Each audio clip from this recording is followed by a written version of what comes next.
ফৌজবাগটা আমাদের কিছুটা ঢাকার মতন, একদম রাতের 10টা পর্যন্ত এখানে মানুষ থাকে, ইন্ডিয়ান, পাকিস্তানি, বাঙালি, তারপরে অন্যান্য জাতির মানুষেরা থাকে এখানে। খুবই ভাল লাগে। ঠিক আছে, ফৌজবাগটা অন্যরকম একটা পরিবেশ আসে, মনে হয় বাংলাদেশে আছি, খুবই ভালো লাগে। এখানে ওই যে ফ্রি মার্কেট দেখা যাচ্ছে। ফ্রি মার্কেট বলতে আমাদের দেশে যেরকম ফুডে দোকান বসায় না, ঠিক ওরকম এটাকে ফ্রি মার্কেট বলে। খুবই ভাল লাগে পরিবেশটা। ওই যে হুমায়ুন কবির এখানে আছে, হুমায়ুন কবির ওখানে বসে দাঁড়ায় আছে। আমাদের দেশি করলা আছে এখানে, খুবই সুন্দর। এই যে এটা বাংলাদেশি জাম্বুরার মতন, ঠিক আছে, এটা তো সবাই চিনেন, আতা ফল।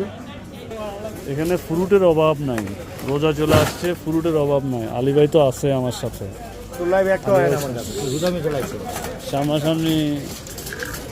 ঠিক আছে, আমাদের দেশি আমের মতন। এই যে বাদাম আছে এখানে, আরও এই মুসলিম বুচারি, এটা একদম মনে করেন বাংলাদেশের মতন। রাতের 10টা পর্যন্ত এখানে মানুষ থাকে, খুবই ভাল লাগে। যেই সুন্দর সুন্দর মিষ্টি আম, হাইডি আম। কি কথা চলতেছে এখানে আলিয়ার হুমায়ুনের মাধ্যমে আমি জানি না।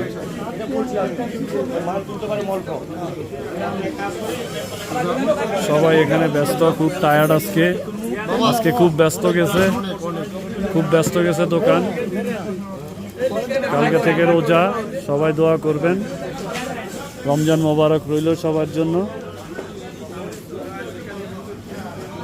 ঠিক আছে, ছোট ভাই আর আতিক খুব ব্যস্ত।